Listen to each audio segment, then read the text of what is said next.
এটা একটা কোয়েম্বাটুরের মল। এখানে মলের থেকে আমরা কিছু কিছু জিনিস কিনতে গেছিলাম।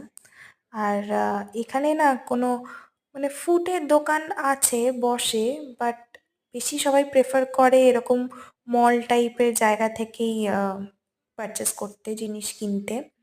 তো এটা হচ্ছে আমরা গেছিলাম রামেশ্বরামেরই একটা সাইট সিনে। ওটা হচ্ছে স্যার আবুল কালামের বাড়ির যেই ইয়েটা ছিল, ভিউ পয়েন্টটা ছিল, তার পাশেই এই মলটা ছিল। তো সেই মল থেকেই আমরা কিছু কিছু জিনিস কিনেছিলাম। ওই যে আমার বর দাঁড়িয়ে আছে, দেখছিল বাচ্চাদের জিনিস দেওয়ার জন্য। আর এখানে অনেক কিছু কিনেও ছিলাম আমরা।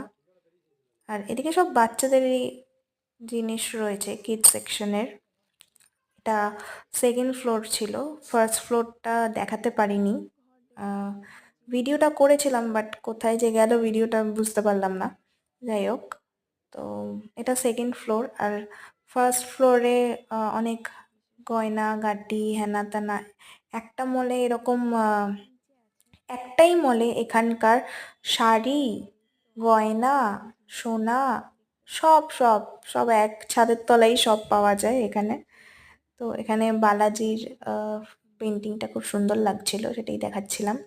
আর এইদিকে তো আমার আকর্ষণের জিনিস আছেই, পার্স, ব্যাগস, অনেক কিছু। এখান থেকে আমি একটা জিনিস নিয়েই বাড়ি যাব, ওখানে দাঁড়িয়ে দাঁড়িয়ে আমি ভেবে নিয়েছিলামই।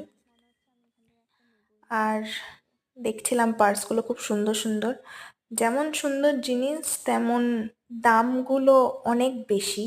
মানে আমাদের কলকাতায় নর্মাল যে জিনিসটার একটা ছোট পার্স 100 টাকা, সেটা ওখানে 200, 150 এরকম সবই দেখছিলাম।